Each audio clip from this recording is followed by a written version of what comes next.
The judge sentenced her to 25 years. Then her 8-year-old son stood up and said, "Never ever." The courtroom was stifling, the kind of heat that clung to your skin and made every breath feel like a burden. Sarah Dwyer sat at the defense table, her hands clasped so tightly they had turned white.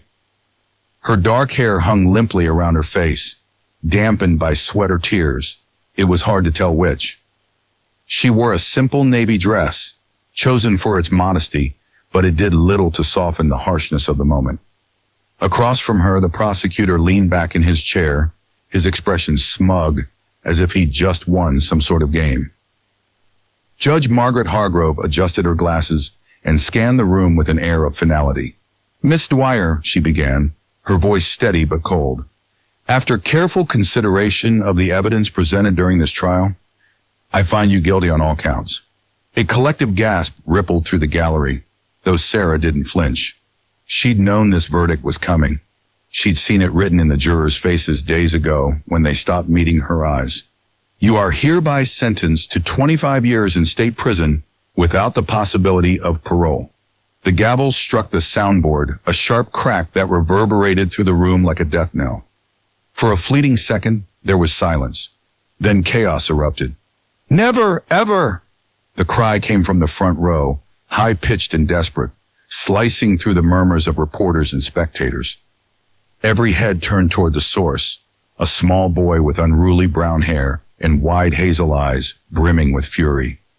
Jamie Dwyer stood trembling, his tiny fists clenched at his sides. Tears streaked down his cheeks, leaving pale tracks against sun-kissed skin. "She didn't do it! My mom didn't do it!" Sarah's heart shattered anew. She twisted in her seat, reaching out instinctively. But two bailiffs stepped between them before she could touch him. "Jamie," she whispered, her voice breaking. "Baby, please sit down." "No." He struggled against the arms of the elderly woman beside him, Mrs. Harper, their neighbor, who had agreed to bring him today despite Sarah's protests. "You can't take her away. She's good. She wouldn't hurt anyone." The judge banged her gavel again, demanding order, but Jamie's cries only grew louder. His words echoed off the wood-paneled walls, raw and unrelenting. "They're lying! Everyone's lying! You have to listen to me!" Sarah felt the world tilt beneath her feet. This wasn't how it was supposed to go. Somewhere along the way, justice had been twisted into something cruel and unrecognizable. How could anyone look at her sweet, bright-eyed boy and believe she was capable of murder? "Jamie," she pleaded softly, even as the bailiffs began leading her toward the door. "It's okay, sweetheart. Mommy loves you. Everything will be okay." But nothing about this was okay. Not the betrayal etched into her son's tear-streaked face, nor the weight of the handcuffs biting into her wrists, and certainly not the knowledge that somewhere out there the real killer walked free while she paid the price. As the heavy oak doors swung shut behind her, muffling Jamie's anguished sobs, Sarah vowed one thing. No matter what it took, no matter how long it lasted, she would find a way to prove her innocence. For herself, yes, but more importantly, for her son. Because the truth mattered. Even if no one else believed her, she knew what really happened that night. And someday, somehow, she would make sure the world knew it too. The courtroom had emptied, leaving behind an eerie stillness. The faint hum of fluorescent lights buzzed overhead as Sarah's attorney, Mark Reynolds, gathered his papers with deliberate slowness. His face was drawn, the lines around his mouth deeper than they'd been at the start of the trial. He glanced toward the door through which Sarah had disappeared, then let out a heavy sigh. "Mark," Mrs. Harper said quietly from her seat in the front row, clutching Jamie close to her side. The boy sat rigidly, staring blankly ahead, his small hands gripping the edge of the bench like it might anchor him to reality. "What happens now?" Reynolds turned to face them, his expression grim but resolute. "We file an appeal. It's not over yet." Mrs. Harper nodded weakly, though her eyes betrayed little hope. She reached up to smooth Jamie's hair, brushing it back from his forehead where beads of sweat mingled with tears that had long since dried. "It'll be all right, sweetheart," she murmured, more out of reflex than conviction. Jamie didn't respond. His gaze remained fixed on the floor, unblinking, as if he were trying to bore holes into the polished wood with sheer willpower. Reynolds knelt down beside him, balancing awkwardly on one knee. "Hey there, champ," he said gently, forcing a smile that didn't quite reach his tired eyes. "I know this is hard, but we're going to keep fighting for your mom, okay? We won't give up." Jamie blinked once, slowly before turning his head just enough to meet Reynolds' gaze. His voice was barely above a whisper when he spoke. "Why doesn't anyone believe her?" The question hung in the air, raw and piercing. Reynolds opened his mouth to answer, but no words came. What could he say? That the system wasn't perfect? That circumstantial evidence and public opinion often outweighed truth in cases like these? None of it would mean anything to an 8-year-old who only knew his mother as someone who tucked him in at night and kissed his scraped knees better. Instead, he settled for placing a hand on Jamie's shoulder. "We'll make them see the truth," he promised, though even he couldn't muster much confidence in the statement. Later that evening, alone in his office, Reynolds stared at the stack of case files spread across his desk. The clock ticked loudly on the wall, each second amplifying the weight of what lay ahead. Filing an appeal wouldn't be easy, not with the mountain of circumstantial evidence stacked against Sarah. Fingerprints on the murder weapon. Security footage placing her near the victim's home around the time of death. A motive that, while flimsy, had been spun convincingly by the prosecution. He flipped open the transcript of Sarah's final statement in court, rereading the words she'd spoken moments before being led away. "Please look after my son." Those 4 simple words haunted him. They weren't the desperate plea of a guilty woman clinging to any shred of sympathy. They were the heartbreaking entreaty of a mother entrusting her most precious possession to strangers. Reynolds had seen enough defendants in his career to recognize genuine fear when he heard it, and Sarah Dwyer had been terrified, not for herself, but for Jamie. He leaned back in his chair, rubbing his temples. If he couldn't get her sentence overturned, what would happen to the boy? Foster care? Adoption? Neither option felt right for a child so fiercely loyal to his mother, so convinced of her innocence. His thoughts drifted to the day Sarah first walked into his office. She'd been calm then, composed despite the storm brewing around her. Her son had clung to her leg, peeking out shyly as she explained why she needed legal representation. "They think I killed him," she'd said matter-of-factly, her green eyes steady. "But I didn't. You have to help me prove it. For Jamie." Even now, Reynolds could hear the steel in her voice. She hadn't begged or broken down. She'd simply laid out the facts, trusting him to do the right thing. And yet, here they were. With a weary sigh, he picked up his pen and began drafting the notice of appeal. Every word felt heavier than the last, each sentence a reminder of how high the odds were stacked against them. Still, he pressed on. For Sarah, for Jamie, for whatever slim chance justice might still prevail. As he worked, a photograph caught his eye. A snapshot clipped to the corner of the file folder. It showed Sarah and Jamie smiling together, arms wrapped tightly around each other, their faces glowing with happiness. They looked so ordinary, so innocent, like any other mother and son enjoying a sunny afternoon. Reynolds set the pen down and studied the picture for a long moment. Then, shaking his head slightly, he returned to his task. There was no room for sentimentality in this fight, only determination. Because if Sarah Dwyer truly was innocent, and deep down, Reynolds believed she was, then someone somewhere had made a terrible mistake, and mistakes, no matter how deeply buried, always left traces. All they had to do was find them.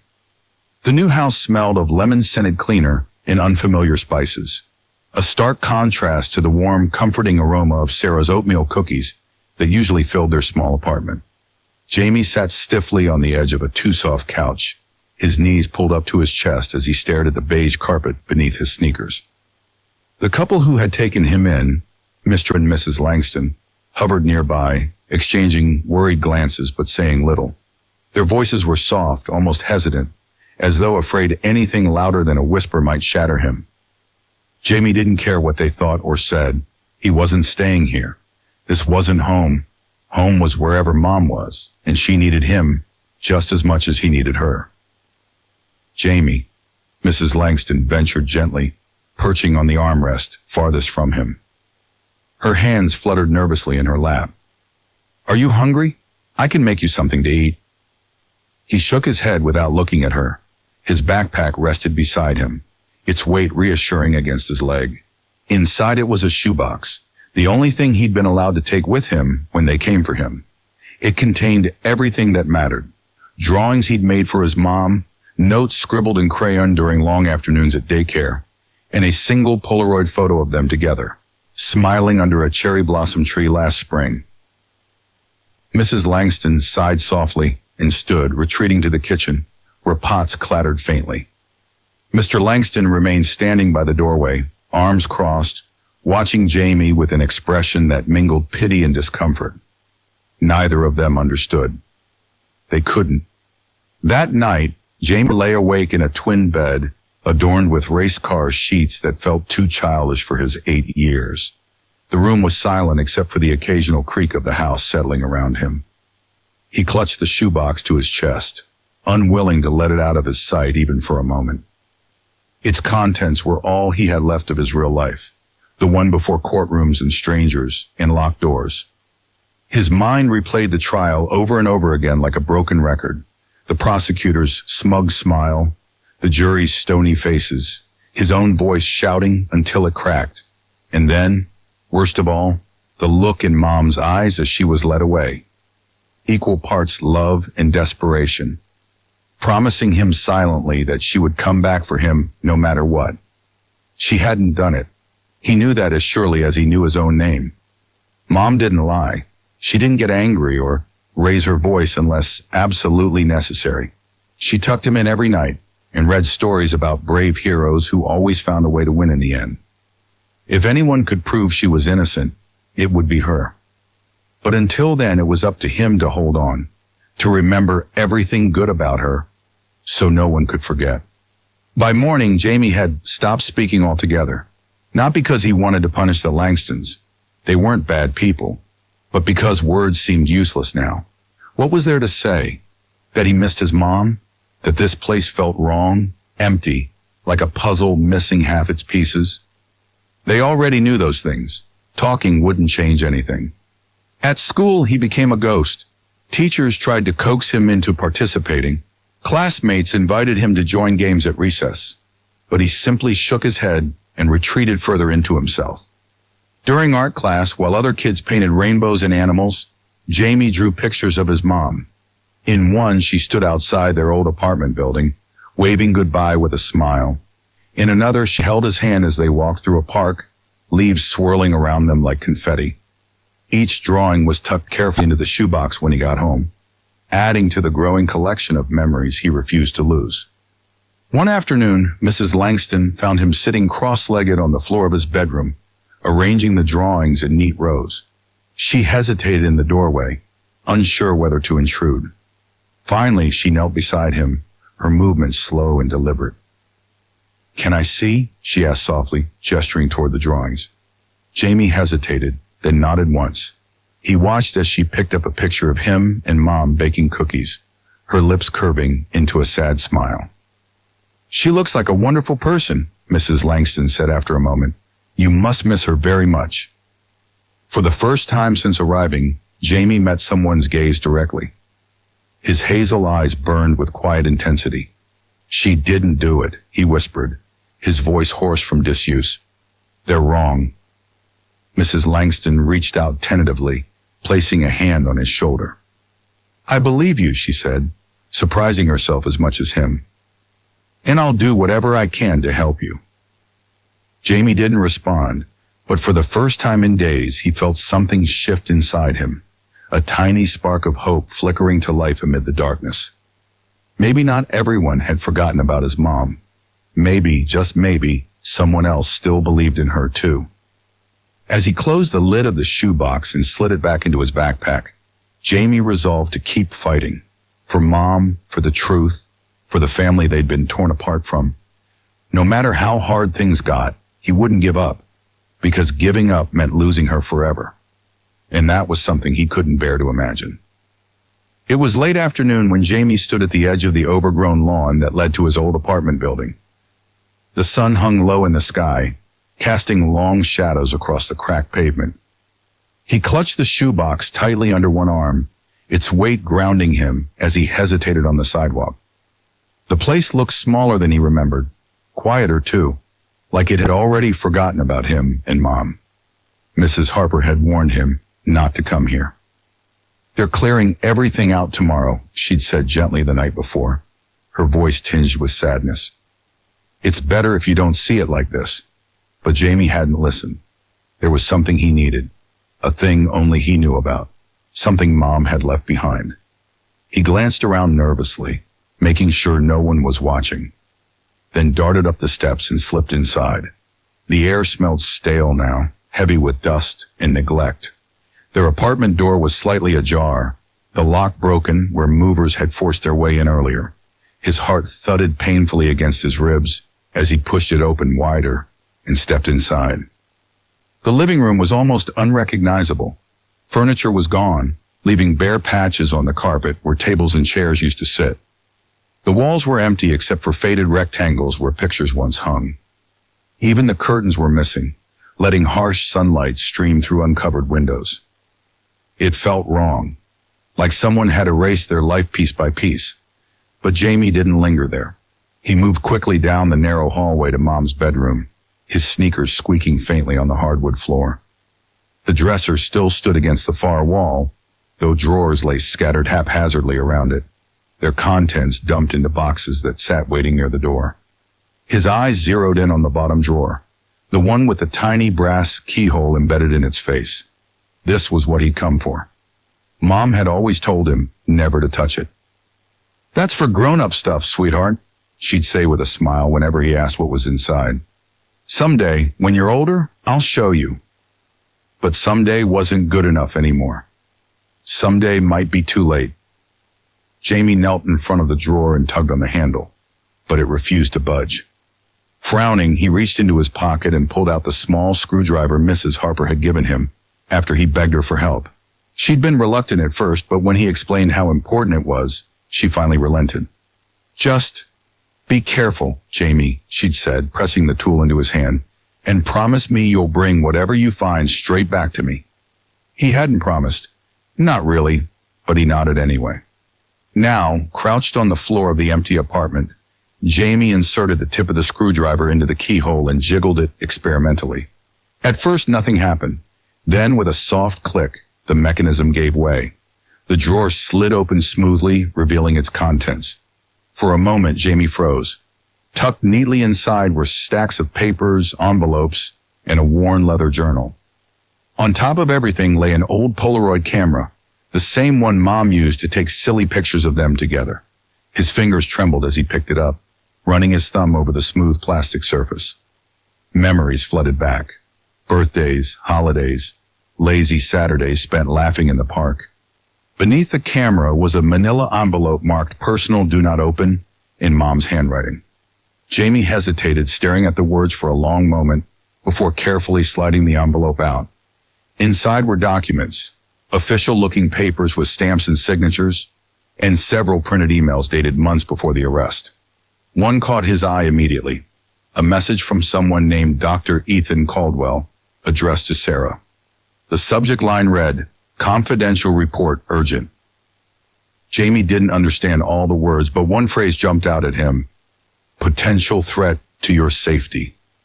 His stomach churned as he flipped through the rest of the pages, recognizing names and places mentioned during the trial. Whatever this was, it wasn't grown-up stuff. It was proof. Proof that Mom hadn't done what everyone said she did. Suddenly aware of how much time had passed, Jamie stuffed the envelope and journal into the shoebox alongside his drawings and notes. He grabbed the Polaroid camera too, shoving it into his backpack before standing up.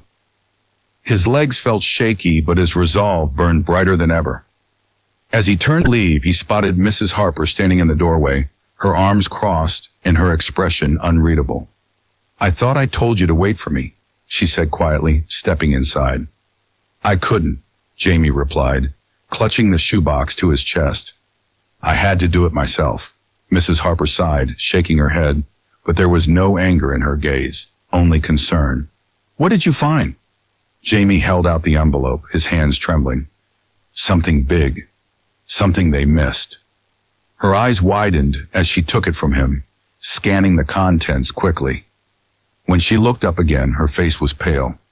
Oh, Jamie, she whispered, this changes everything. And for the first time since the trial began, Jamie allowed himself to feel a flicker of hope. If anyone could help him make sense of these papers, it was Mrs. Harper. Together, maybe they could figure out what really happened and bring Mom home where she belonged. The kitchen table in Mrs. Harper's modest home was cluttered with papers, the soft glow of a desk lamp casting long shadows across the surface. Jamie sat on one side, his small hands gripping the edge of the table, as he watched Mrs. Harper sift through the contents of the envelope. Her reading glasses perched precariously on her nose, and her brow furrowed deeper with each page she turned. Finally, she paused, her fingers hovering over a single sheet of notebook paper, folded neatly at the bottom of the stack. It wasn't typed like the other documents. It was written in Sarah's familiar handwriting, hurried but clear. At the top of the page were 3 words that made Jamie's heart leap. To the police. This is it, Mrs. Harper murmured, more to herself than to Jamie. She unfolded the letter carefully, smoothing out the creases before beginning to read aloud. Dear Detective Morrison, I'm writing this because I don't know who else to turn to. Something happened last week that has me scared, not just for myself, but for my son Jamie. A man named Victor Leary approached me outside my workplace. He said things, threatening things. At first I thought he was just angry about some misunderstanding, but now I'm not so sure. Victor claims he knows something about an old case, a murder from years ago, and says people might start asking questions again. He implied that if I didn't cooperate with him, bad things could happen. I don't even understand what he wants from me, but the way he looked at me, it gave me chills. Like he meant every word. I tried to brush it off, thinking maybe he was bluffing or drunk, but then he showed up again near my apartment 2 days later. That's when I realized this isn't going away. I wanted to report him earlier, but I didn't want to involve Jamie in all of this.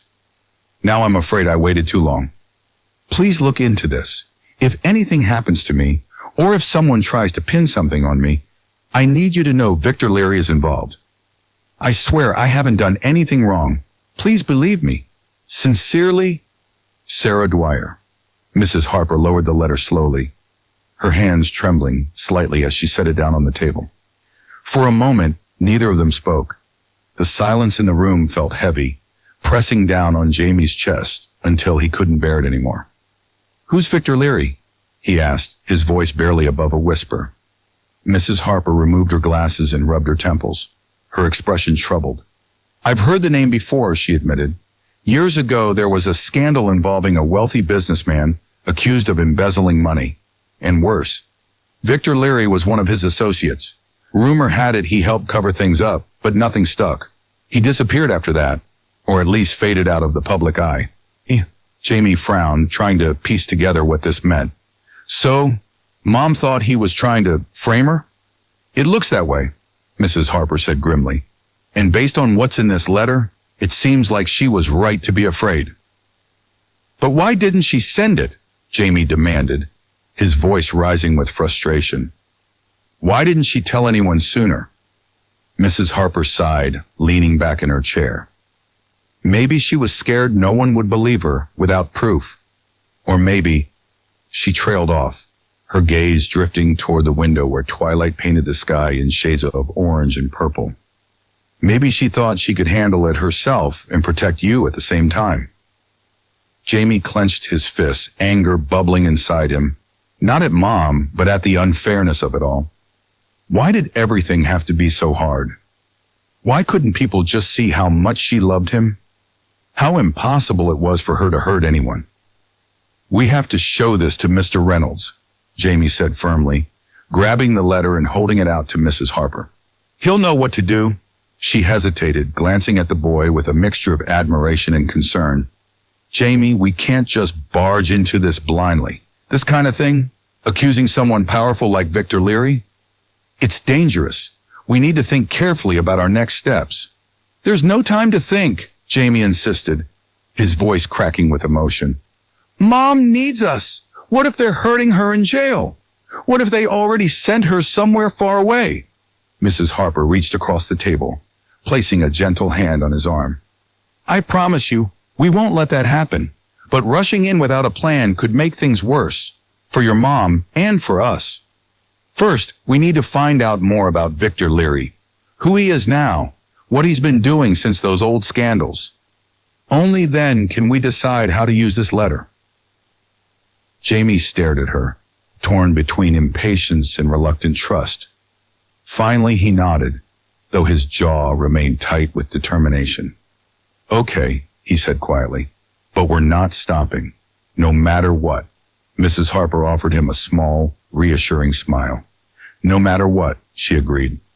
As they began gathering the scattered papers back into the envelope, Jamie couldn't shake the feeling that they were on to something big, something that could finally bring justice for Mom. But deep down, he also knew they were playing with fire. Victor Leary wasn't just any man. He was someone who thrived in shadows, pulling strings from behind closed doors. And if they weren't careful, those strings might wrap around them too.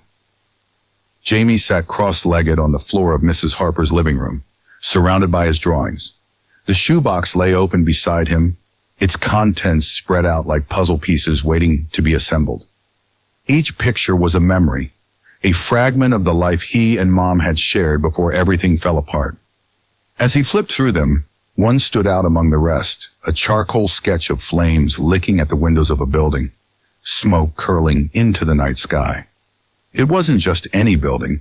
It was Sarah's workplace, the small insurance office where she'd worked as an administrative assistant for nearly 5 years. Jamie remembered that night vividly, though he hadn't been there himself. Mom had called Mrs. Harper in a panic, asking her to pick him up from daycare because something terrible had happened. When they got home, Mom's face was pale, her hands trembling as she tried to explain what had occurred. It's going to be okay, she'd said over and over again, hugging him tightly. But even then, Jamie could tell it wasn't. Now, as he stared at the drawing, fragments of that night came rushing back, not through words, but through images etched into his mind. He closed his eyes, letting the memories take shape. Flashback. The phone rang just after dinner. Jamie looked up from his coloring book, curious, as Mom answered it in the kitchen. Her voice was calm at first, but within seconds it shifted, sharp, urgent. Are you sure? She asked, gripping the counter so hard her knuckles turned white. Yes, I'll come right away. She hung up quickly and grabbed her coat, her movements jerky with anxiety. Jamie, sweetheart, we need to go, she said, kneeling beside him. There's been an accident at work. Nothing serious, but I have to check on things. Even at 8 years old, Jamie knew when Mom was hiding something. Still, he nodded obediently and followed her to the car. By the time they arrived at the office complex, fire trucks crowded the parking lot, their red lights flashing against the darkened buildings. Smoke billowed from the second-floor window of Sarah's office, acrid and choking. Firefighters shouted orders as hoses sprayed water onto the blaze, drenching the brick exterior. Mom stepped out of the car, her face stricken. She didn't move toward the scene immediately. Instead, she froze, staring at the chaos unfolding before her. Jamie unbuckled his seatbelt and climbed out too, tugging at her sleeve. What happened, Mom? He asked, his voice trembling. She glanced down at him, startled, then forced a weak smile. I don't know yet, baby. Stay close, okay? As they approached the crowd gathered behind the police tape, a man in a suit intercepted them.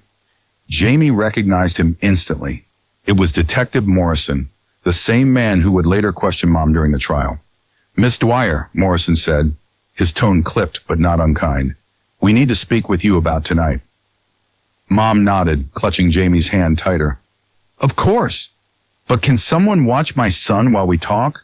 He shouldn't hear this. A firefighter offered to take Jamie aside, handing him a juice box and a granola bar to keep him occupied. From his spot near the edge of the parking lot, Jamie watched as Mom spoke with the detective, her body tense, her gestures animated. Whatever she was saying seemed to upset him. He scribbled notes furiously in his pad, his brow furrowed. Hours passed, though it felt like days to Jamie. Eventually, Mom returned, her face streaked with tears. She knelt beside him and hugged him fiercely. "They think I did it," she whispered, her voice breaking. "They think I set the fire." Jamie shook his head vehemently. "No, Mom, you wouldn't." "I know, sweetheart," she said, kissing the top of his head. "But sometimes people don't see the truth. We'll prove them wrong, okay? Together." Back in Mrs. Harper's living room, Jamie opened his eyes, blinking away the tears that had pooled there. That night had marked the beginning of the end, the moment when suspicion turned into accusation, and accusations became charges. The fire itself had been suspicious. Investigators claimed accelerants were found inside the office, along with traces of gasoline on the carpet near Sarah's desk. The damage was extensive, but miraculously, no one had been injured. The building had been empty except for security personnel who managed to escape unharmed. What made matters worse was the timing. Just weeks before the fire, Sarah's company had filed for bankruptcy protection, citing mounting debts and declining profits. Insurance adjusters were already circling, scrutinizing every claim. When the fire broke out, it seemed too convenient to ignore, and Sarah, as one of the few employees still working full-time, became the prime suspect. Through it all, Jamie clung to one undeniable truth. Mom couldn't have done it, not only because she loved her job and cared deeply about her coworkers, but because she'd spent that evening picking him up from daycare, a fact verified by Mrs. Harper and several witnesses. Yet somehow none of that mattered once Victor Leary entered the picture. Jamie picked up another drawing from the pile, this one showing Mom sitting alone in a courtroom, her head bowed under the weight of judgment. Beneath it, he'd scrawled in blocky letters, "They're wrong." Mrs. Harper walked in carrying 2 mugs of hot chocolate, setting one down beside him. "You okay, sweetheart?" she asked softly. Jamie nodded, though his throat felt tight. "I just keep thinking about that night," he admitted. "How scared Mom looked. How everyone acted like she was guilty, even though that they didn't know anything." Mrs. Harper sighed, sinking onto the couch beside him. "Sometimes people jump to conclusions because it's easier than looking for answers. But we're not giving up, Jamie. This letter," she tapped the envelope containing Sarah's unsent plea, "it changes everything. If we can connect Victor Leary to the fire, we might finally get the truth." Jamie stared at the drawing again, tracing the jagged lines of the flames with his fingertip. For the first time since the trial began, he allowed himself to imagine a different ending. One where Mom walked free, holding his hand just like she used to. "We'll find him," Jamie said firmly, his voice steady despite the ache in his chest. "Victor Leary, and we'll make him pay for what he did." Mrs. Harper placed a comforting hand on his shoulder. "We will," she promised, "but we need to be smart about it. No more sneaking around or taking risks without talking to me first. Deal?" Jamie hesitated, then nodded reluctantly. "Deal." As they sat together in silence, the weight of the past pressing down on them, Jamie made a silent vow. No matter how long it took, no matter how many obstacles stood in their way, he would uncover the truth. Because the alternative, living in a world where his mom was branded a criminal, wasn't something he could survive. And deep down, he knew Mom would do the same for him. Jamie sat at Mrs. Harper's kitchen table, his tongue poking out slightly as he concentrated on the task in front of him. Spread across the surface were photocopies of Sarah's unsent letter to Detective Morrison, each one neatly folded and tucked into an envelope. Beside them lay a stack of smaller envelopes addressed in Jamie's careful, blocky handwriting, his crayon-scribbled letters forming the names of local news stations, reporters, and even the district attorney's office. Mrs. Harper watched from the doorway, her arms crossed loosely over her chest. She tried to talk him out of this plan at first, arguing that they needed to be strategic, but Jamie had been adamant. "They didn't listen to Mom," he'd said firmly, his hazel eyes blazing with determination. "Maybe they'll listen to me." And so, here they were. Jamie finished sealing the last envelope and leaned back in his chair, surveying his work with quiet pride.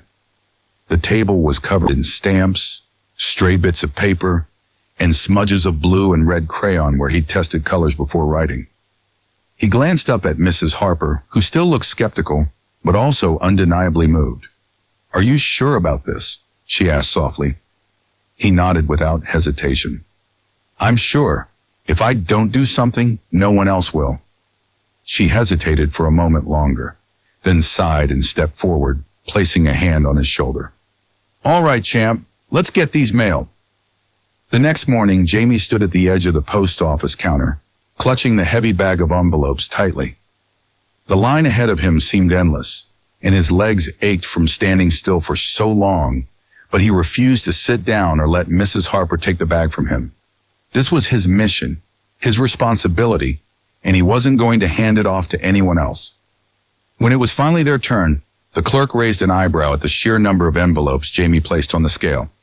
"Big project, huh?" she said with a smile, clearly amused by the sight of such a young boy taking charge. "It's important," Jamie replied seriously, his voice carrying a weight far beyond his years. "Well, we'll make sure it gets where it needs to go," the clerk assured him, patting his head gently. As they left the post office, Jamie felt a flicker of hope blooming inside him. It was small, fragile, like the first green shoots of spring pushing through frost-covered soil. But it was there. For the first time since Mom had been taken away, he felt like he was doing something real, something that might actually help. 2 days later, the story broke. It started quietly enough. A brief segment on the evening news featuring an interview with a reporter who had received one of Jamie's packages. The camera panned to a close-up of the letter, its childlike handwriting stark against the lined notebook paper. "This arrived at our station earlier this week," the reporter explained, holding up the envelope. Inside was a plea from 8-year-old Jamie Dwyer, whose mother, Sarah Dwyer, is currently serving a 25-year sentence for arson and insurance fraud. According to the documents provided by Jamie, there may be more to this case than initially met the eye, including allegations of threats made against Sarah by a man named Victor Leary. The screen cut to footage of Jamie's drawings, the flaming building, Sarah hugging him tightly, and a crude sketch of a shadowy figure labeled Bad Man. The anchor's voice softened as she continued. "What makes this story particularly compelling is the way Jamie has chosen to tell it. Not through words alone, but through art. These drawings, sent alongside the letter, offer a poignant glimpse into the mind of a child desperate to clear his mother's name." By the next day, the story had gone viral.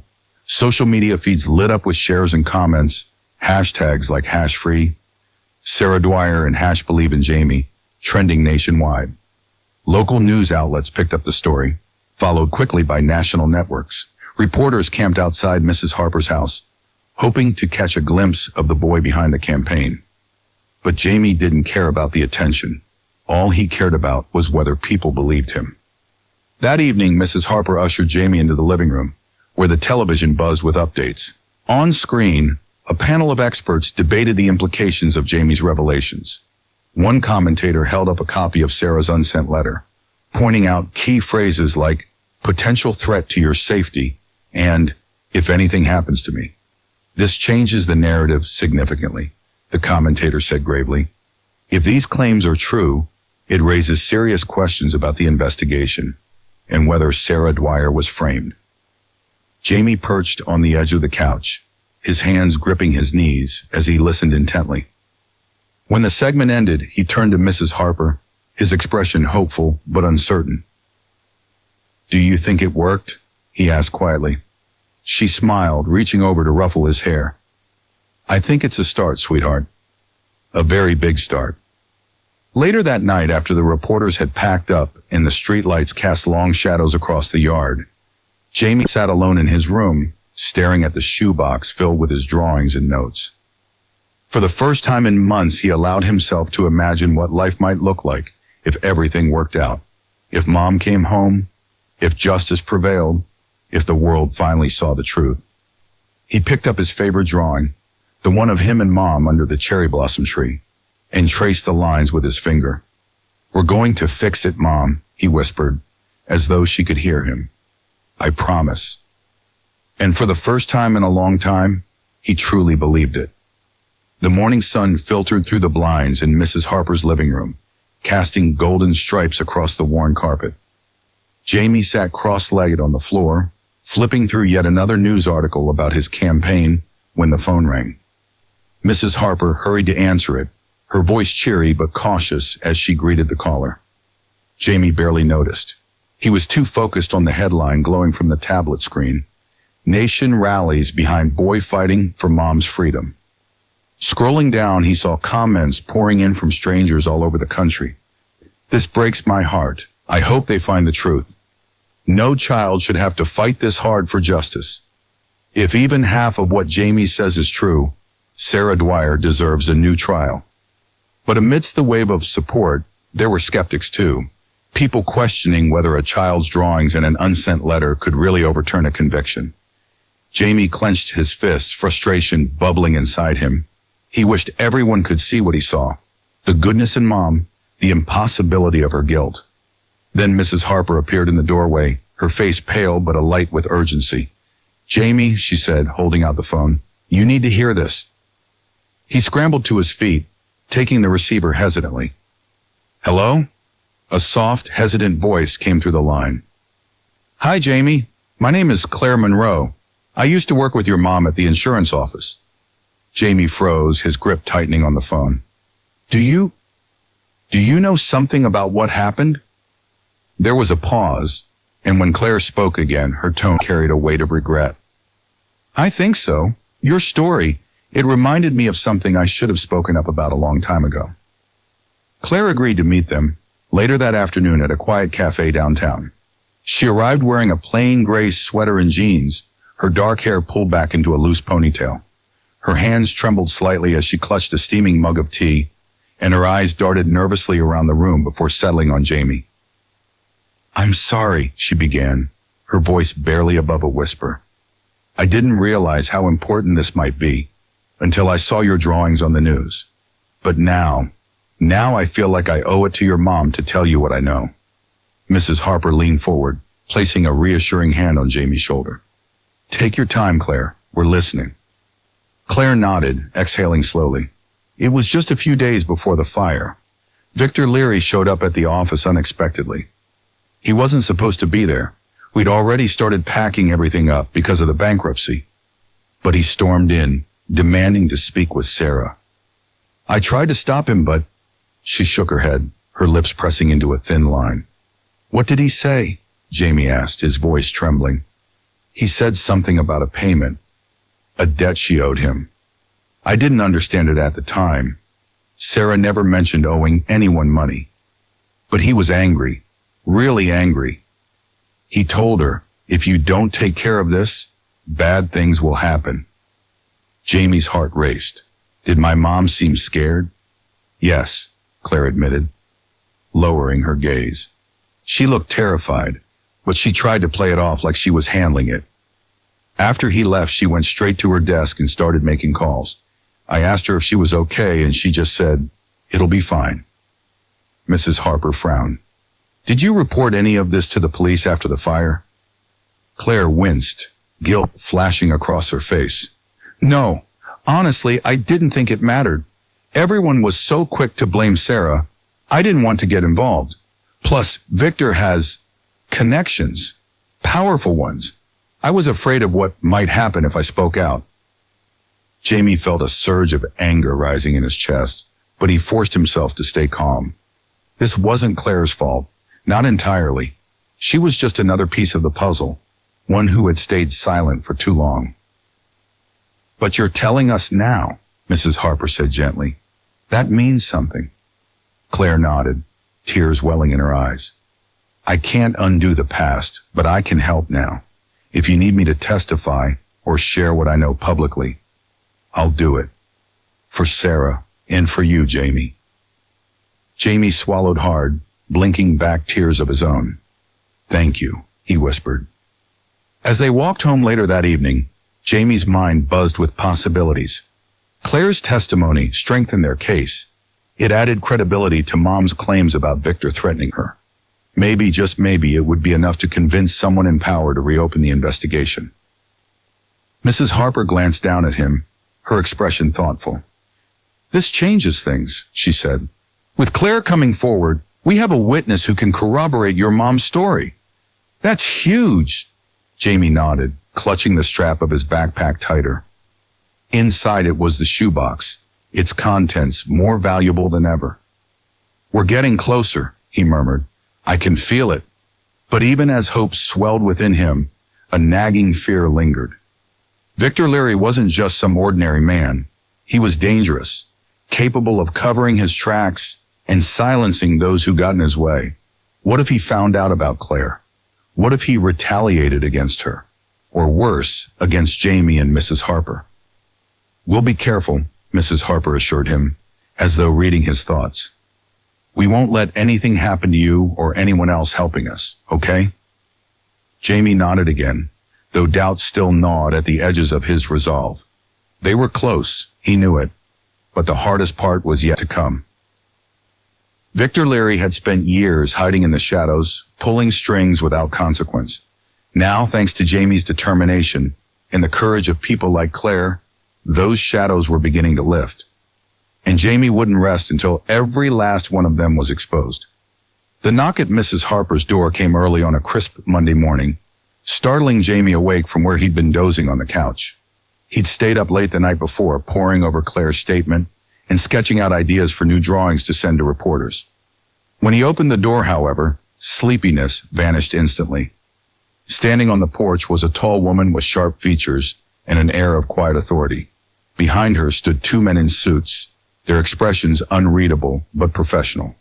"Mrs. Harper?" the woman asked, extending a hand. "I'm Erica Langston, Director of Justice, First Legal Group. We're here about Sarah Dwyer's case." Jamie's heart leapt into his throat. Justice First was one of the most respected nonprofit legal organizations in the country, known for taking on cases involving wrongful convictions. Their involvement meant they believed Mom had a real chance, enough of a chance to dedicate resources, time, and expertise to her fight. Mrs. Harper ushered them inside, her face lighting up with cautious optimism. "This is Jamie," she said, gesturing toward him. "He's the reason you're here today." Erica crouched down to Jamie's level, her piercing blue eyes softening as she studied him. "You've done something incredible, Jamie. Most adults wouldn't have the courage to do what you've done." He shifted uncomfortably under her praise, his cheeks flushing. "I just want my mom back," he mumbled. "And we're going to do everything we can to make that happen," Erica replied firmly. She straightened and turned to Mrs. Harper. "We've reviewed the materials you sent us, the unsent letter, Claire Monroe's testimony, and the evidence pointing to Victor Leary. It's compelling enough to warrant a full reinvestigation." Jamie's breath caught. A reinvestigation. That meant someone official was finally looking into who really set the fire, not just assuming Mom was guilty because it was easier. "What happens next?" Mrs. Harper asked, folding her arms tightly across her chest. "One of our lead attorneys will file a motion to reopen the case based on newly discovered evidence," Erica explained. "That includes Claire's account, the documents your son uncovered, and any additional leads we find during the investigation. We'll also push for access to sealed records related to Victor Leary's past dealings. If there's even a hint of foul play connecting him to the fire, we'll follow it." Jamie clutched the edge of the coffee table, his knuckles white. This was happening. It was actually happening. For so long it had felt like shouting into the void, but now people were listening. People who could help Mom. Over the next few weeks, life became a whirlwind of activity.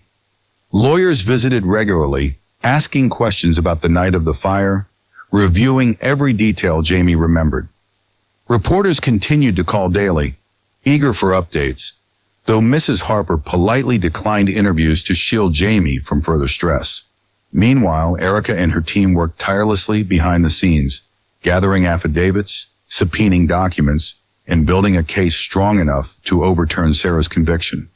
Claire proved invaluable, providing sworn statements and agreeing to testify if necessary. She even reached out to other former coworkers, encouraging them to share anything unusual they might have noticed around the time of the fire. Slowly but surely, cracks began to form in the prosecution's narrative. Then came the breakthrough. One afternoon, Erica arrived at Mrs. Harper's house visibly excited, clutching a folder filled with papers. "We found something," she announced without preamble. "Victor Leary has ties to a shell company linked to several suspicious property fires over the last decade. None of them resulted in fatalities, but all coincided with failing businesses seeking insurance payouts. The timing and patterns are too consistent to ignore." Jamie stared at her, his pulse racing. "So, he did this before?" "It looks that way," Erica confirmed grimly. "And if we can prove he orchestrated the fire at your mom's workplace, it blows the entire case against her out of the water." Mrs. Harper sank onto the couch, covering her mouth with her hand. "How does this affect Sarah's appeal?" "It gives us grounds to argue prosecutorial misconduct for failing to disclose exculpatory evidence," Erica explained.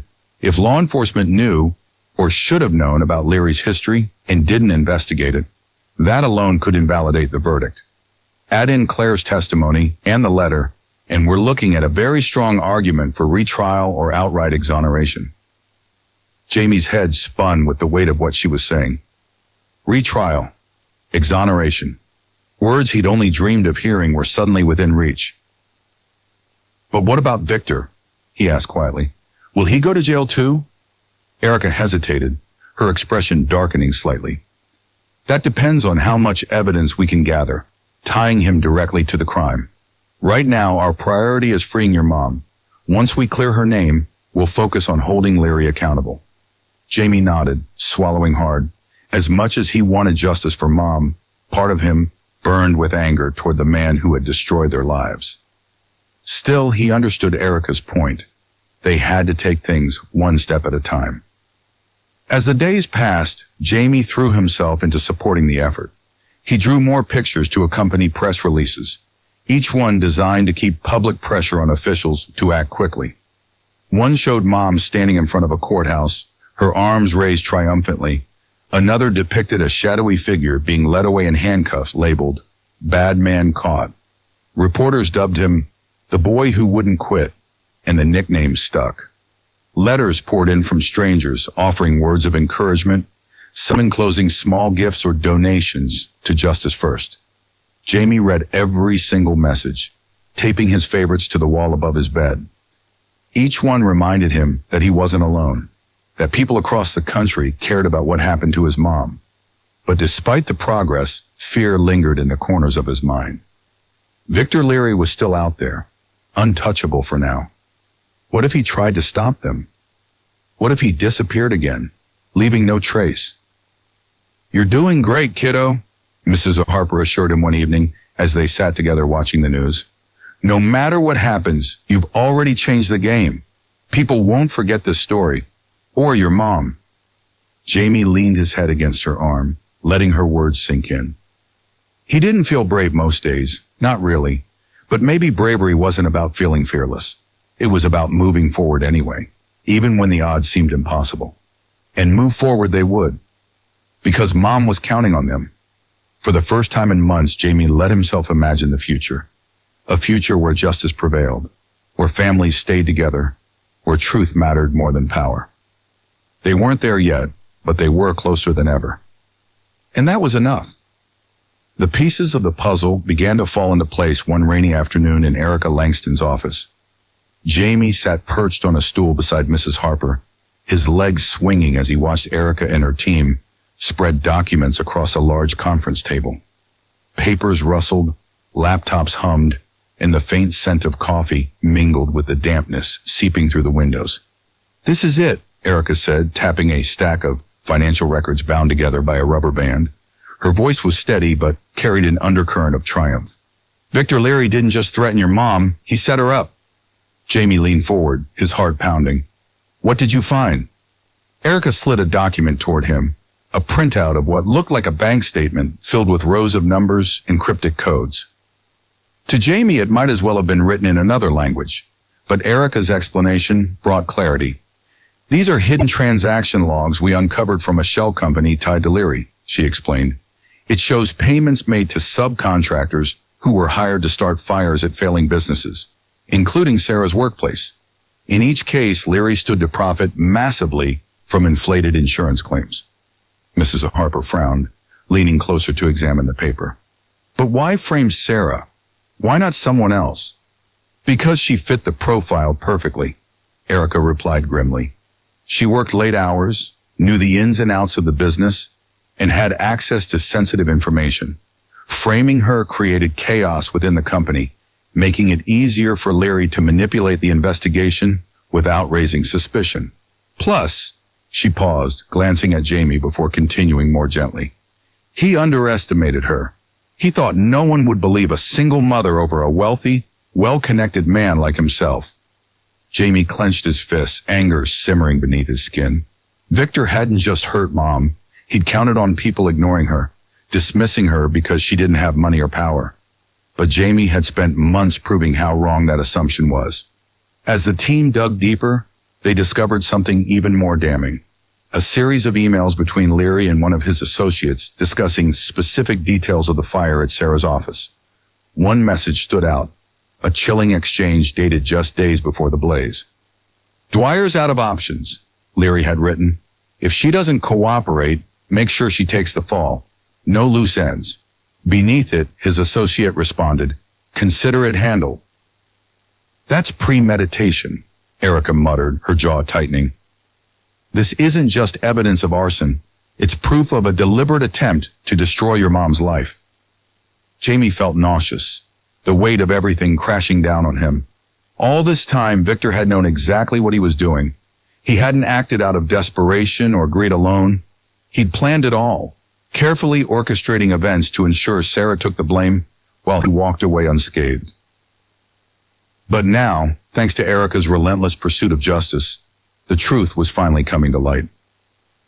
The breakthrough came when investigators matched fingerprints found on a canister of accelerant recovered from the scene, not to Sarah, but to one of Leary's subcontractors. The man, a low-level arsonist named Carl Hargrove, had already served time for unrelated crimes and was currently serving parole. When confronted with the new evidence, Hargrove cracked almost immediately, implicating Leary in exchange for leniency. "He paid me to torch the place," Hargrove admitted during questioning. "Said nobody would suspect a thing since Dwyer worked there. I didn't know she'd get charged, I swear. He told me she'd keep quiet once she saw the writing on the wall." Hargrove's confession sealed the deal.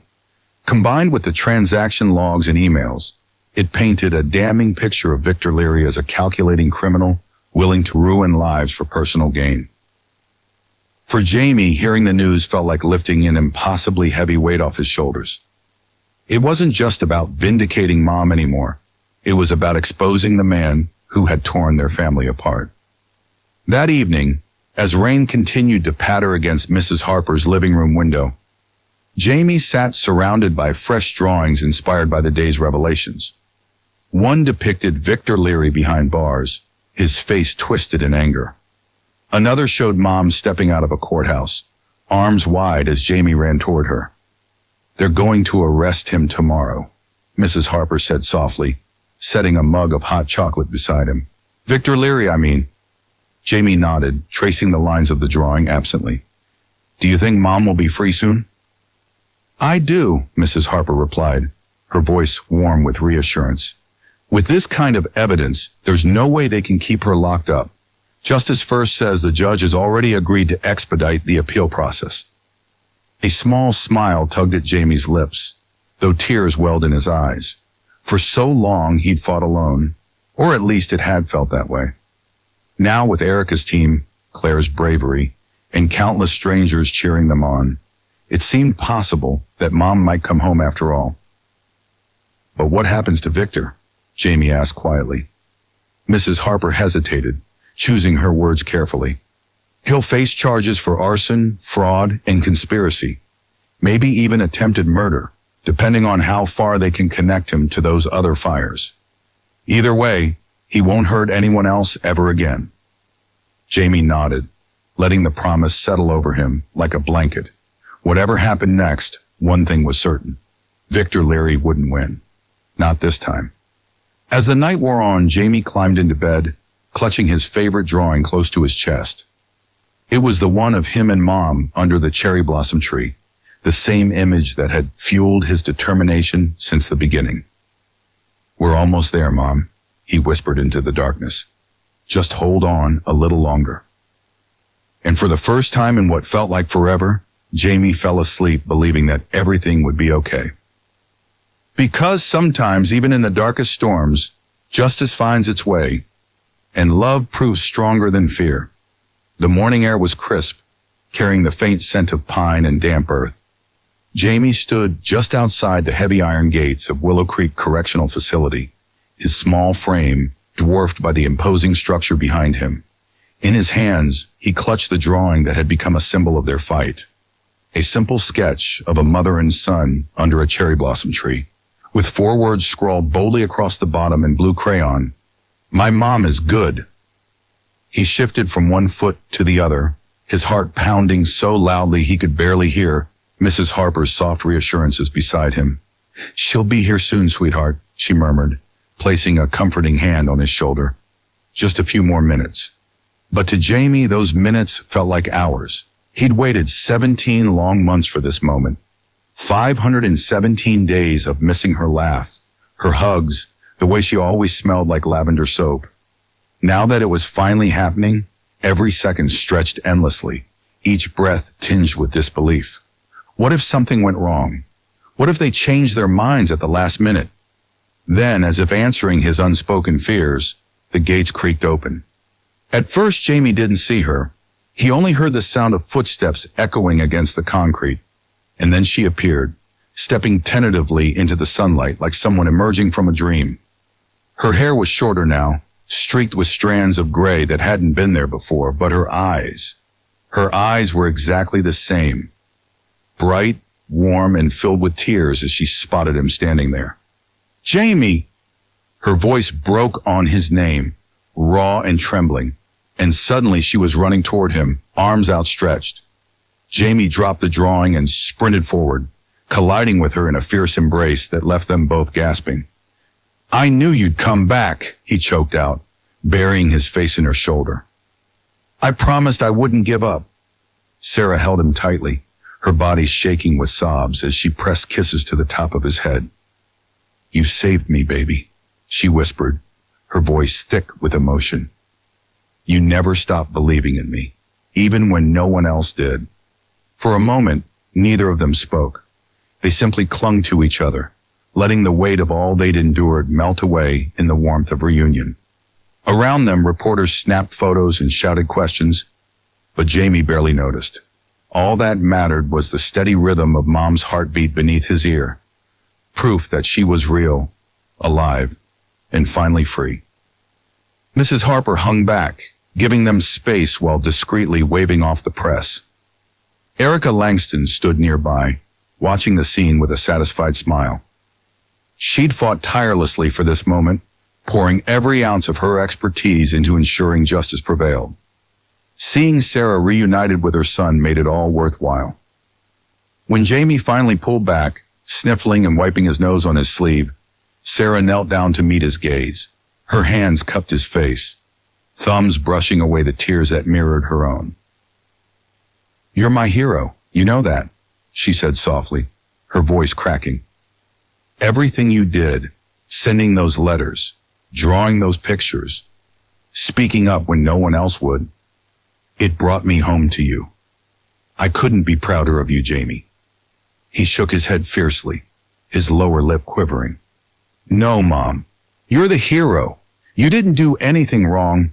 I just wanted everyone to see how good you are." Sarah smiled through her tears, pulling him close again. "They do now, sweetheart.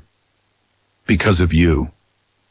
As they walked away from the prison together, Jamie reached down to pick up the drawing he dropped earlier. He held it out to her shyly, his cheeks flushing pink. "I showed this to the judge," he explained.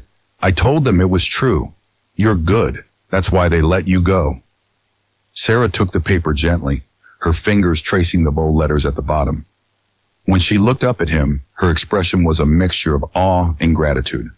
"This is the most beautiful thing anyone has ever made for me," she said, her voice trembling. Thank you, Jamie. For everything. He beamed, his chest swelling with pride, and slipped his hand into hers as they continued toward the car. The journey ahead wouldn't be easy. They had missed birthdays, holidays, and countless ordinary moments. But none of that mattered now. They had each other, and that was enough. As they drove away from the prison, leaving its cold walls far behind, Jamie glanced up at Mom. Can we go to the park later? He asked hopefully. Like we used to? Sarah squeezed his hand, her smile radiant despite the exhaustion etched into her features. Of course, sweetheart. We can do anything you want. And for the first time in what felt like forever, Jamie allowed himself to believe that their story wasn't just about survival or injustice.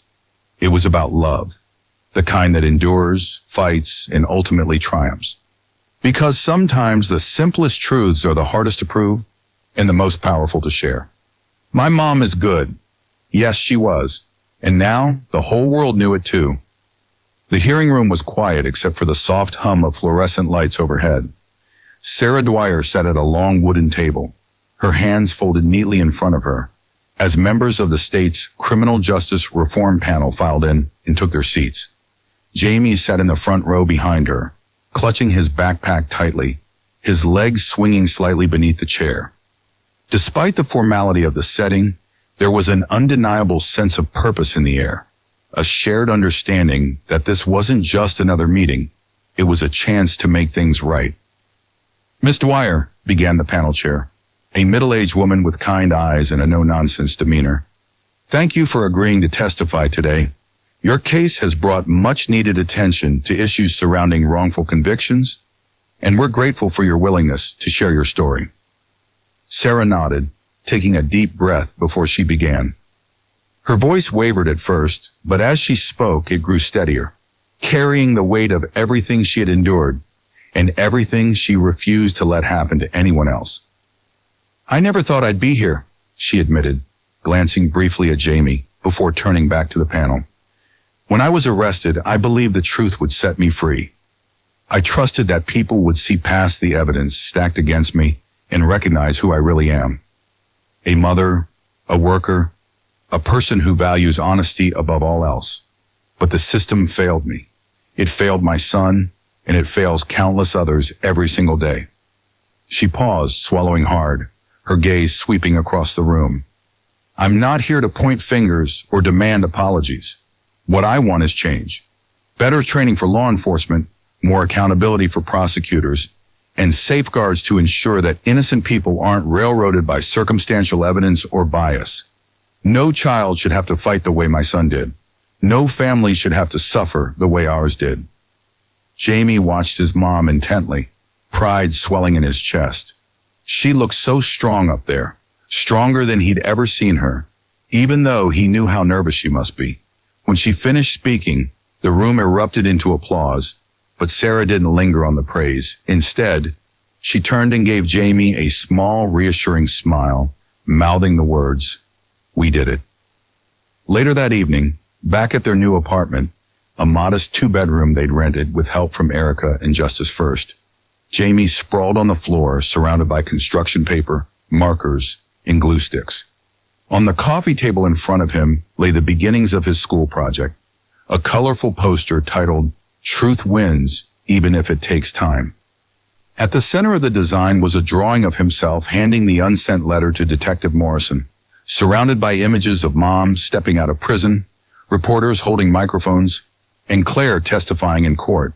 Scrawled across the top in bold letters were the words Jamie had shouted during that fateful courtroom scene, "Never, ever again." Sarah leaned over his shoulder, smiling as she studied the artwork. "This is incredible, sweetheart," she said softly. "What made you think of this?" Jamie shrugged, his cheeks flushing pink. I wanted to show everyone that even when bad stuff happens, you can still fix it if you don't give up. Like us." Sarah knelt beside him, wrapping an arm around his shoulders. "You're amazing, Jamie. Do you know that? Most adults wouldn't have the courage to do what you did. You changed the world. For me, for other families like ours, and maybe even for people who haven't been hurt yet, but might have been without your bravery. He grinned bashfully, ducking his head. It wasn't just me, Mom.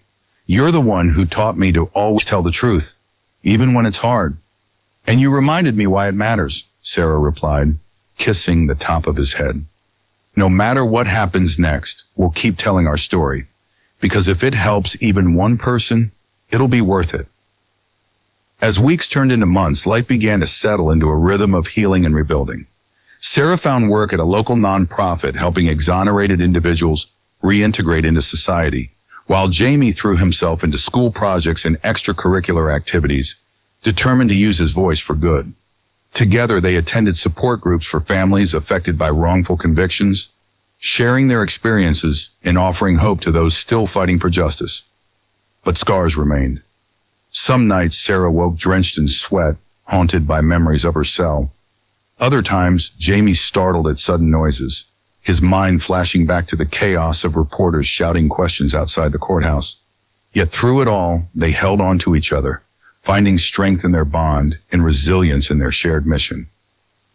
One crisp autumn afternoon, as they walked hand in hand through the park where they used to play, Jamie stopped suddenly and tugged on Sarah's sleeve. "What is it, sweetheart?" she asked, kneeling down to meet his gaze. He hesitated, then smiled shyly. "Do you remember what I said in court? About never ever giving up?" Sarah nodded, her heart swelling with love. "Of course. How could I forget?"